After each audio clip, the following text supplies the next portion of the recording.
Hey, y'all, welcome back to Right at the Wire. Well, we got to continue on with the Derby Trail despite the super exciting weekend that the last one was with journalism and sovereignty. Just some couple of monster races, but we do have more to come for sure, and we'll go to Tampa Downs for the Tampa Bay Derby. It's a Grade 3, 11th race on Saturday's card, running a mile and a 16th for the 3-year-olds. And of course, this marks the return of Chancer McPatrick, the Champagne Stakes winner. And we've also got Hill Road, who finished third in the Breeders' Cup Juvenile, also making his debut. We've got Owen Almighty, who ran that monster in the Sam F. Davis, dueling all the way down the stretch with John Hancock. And we've got Patch Adams, who had a lot of hype going into the Southwest Stakes and didn't embarrass himself, but perhaps was a little on the disappointing side. And a couple of new Filoso coming back for his 3-year-old debut, as well as Brodeur, who is a maiden, graduated recently around 2 turns, I believe, or he won an optional claimer in his debut at 3 around 2 turns in the mud at Oaklawn. And Naughty Rascal, who just ran in the, I believe he was in the Sam F. Davis as well, and was prominent for a little while, but faded to the back. So, taking a look, Brodeur looks like he's going to be the speed. That's what he's been doing all the way along for Mark Casse. This one has improved class rating-wise for 3 straight starts. However, there are a couple things. Of course, the last 2 have been in the slop at Oaklawn. And the last race was around 2 turns. And this one does have 2-turn pedigree, being by Nyquist. But you can't like the fact that Curvino was really getting to him in the stretch. And Brodeur was kind of begging for the finish there. It wasn't a bad field. Fancy Pants was in that field, who for Kenny McPeak, who showed a little bit of promise winning first time out, but really hasn't followed up on it. Also, Brodeur ran with Lasix, and which he won't get here. I don't know that that's going to make too much of a difference. But really, the troubling thing more than anything was that final fraction. He really was just really getting tired, and now you're stepping up in class, and I can't see him taking him all the way. He's going to have the track in his favor, without a doubt, but I think there's better options in here, so I'm going to let him go. Owen Almighty, he's a classy horse. I mean, I'd be proud to own him. He brings it every time, but he's by Speightstown. Now, okay, the last one was 2 turns, and he did fight down the stretch gamely all the way, but also note he did start losing it towards the end there, and John Hancock, who had better 2-turn pedigree, was getting by him. I think this one will stay in the mix. In this field, I think he can. Excuse me. I just question whether or not he's got enough to finish the job. That's really what it comes down to. And let's also remember that the longer a horse does something that they don't want to do, in this case 2 turns, then you do start to see regression because they start getting frustrated. But I think this one's awful classy, and I think he can stay in the mix, particularly since he has the track working in his favor. Naughty Rascal, I think he showed in the Sam F. Davis, 2 turns isn't what this one wants. He started to make a move. I thought it was the right thing to do in that race to get into the mix, and he just flattened out because I think it was just too far for him. So he's another one. He's a pretty classy horse, but around 1 turn. I'd love to see him in like the Pat Day Mile would be a race that I'd be interested in much more than I would be here. So I think he'll be prominent early, but I don't expect him to be there late. So Naughty Rascal is a toss.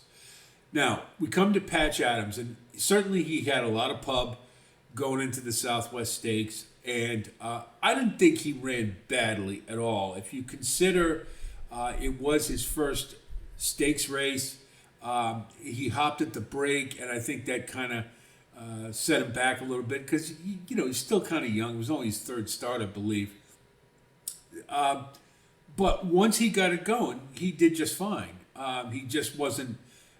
He was basically running neck and neck with Sandman who had an absolutely terrible break, as we all know, and just, kept on for what I thought was a decent third. Now, you would have to believe that he'll build off of that. He looks like he's got the talent, he's got the class, he's got a track that favors him. Big, big, big factor. Very important here. I think he'll sit just off the leaders, provided he gets a decent break. And I think then, I think this is his race to win, and I think he's going to win. He's my pick. We're going to get into why with some of the other more prominent ones, but I think this one, to me, has the most upside. And he's coming in second, second off the layoff, and he's very liable to move forward for Brad Cox, who's just killing it at Tampa, no surprise. And so I like Patch Adams in this spot, especially with Florenzo ruining the irons. He's going to be aggressive up amongst the leaders, and that'll put him just where he needs to be. Filoso is interesting. There's a lot of all the late runners are coming in with blinkers added, I believe. And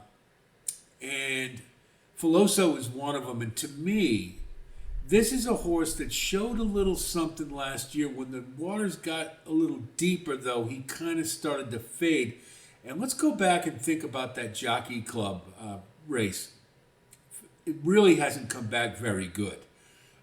It just hasn't. I mean, none of the horses have really factored very well. But the thing about Filoso that I liked was he was at the back of the pack. He broke fine, took the first turn a little wide, and then he sort of settled back at the rear. But he made a little early move and to get back into the mix. And he was right there before flattening out in the stretch. And I got a tough time with this one because that's a race that looks like, he was right in it and he just didn't have enough to keep on, and you have to start wondering about the class at that point. And that race hasn't come back very good. But I like the fact that he was engaged, like he got it going early, and didn't run like a closer, if that makes any sense. That he was able to get engaged. So, to me, blinkers might be a really big help for this horse. Now, I have some questions about whether he's fast enough, and we'll see. He hasn't run since November, so we really aren't going to know. He's a bit of a wild card, but you're going to get a price, and I think it's a positive equipment change. The horse is working just fine.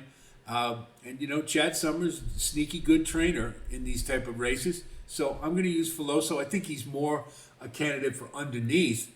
But he could, if blinkers do the trick, he's liable to improve and could be a major factor in this race. So let's see. But I think he's worth throwing in the mix. Now we're going to come to the two more, the prominent late runners, Chancer McPatrick and Hill Road. Here's the thing with Chancer McPatrick. One of the big things that, of course, is an issue with him is he more comfortable at one turn? Now, he has the pedigree to go two turns. Without a doubt, he's got McKenzie on top and Bernardini underneath. That's two turns all day. But, I went back and I watched the Breeders' Cup Juvenile, and then I watched the Champagne Stakes to compare how he looked in both. And I got to be honest, I think he pretty much looked the same in both races. Now, what I mean by that is I think he ran his race. Yes, Del Mar was speed favoring in the Breeders' Cup Juvenile. That's absolutely true. And, closers really didn't have much of a chance. I get it, okay? But go back and watch the Champagne Stakes, which is a one-turn mile on a speed-favoring track at Aqueduct. And I watched both, and he looked like he ran the same race both times, except he had not as good a field. Go back, that Champagne Stakes hasn't come back as a really good field.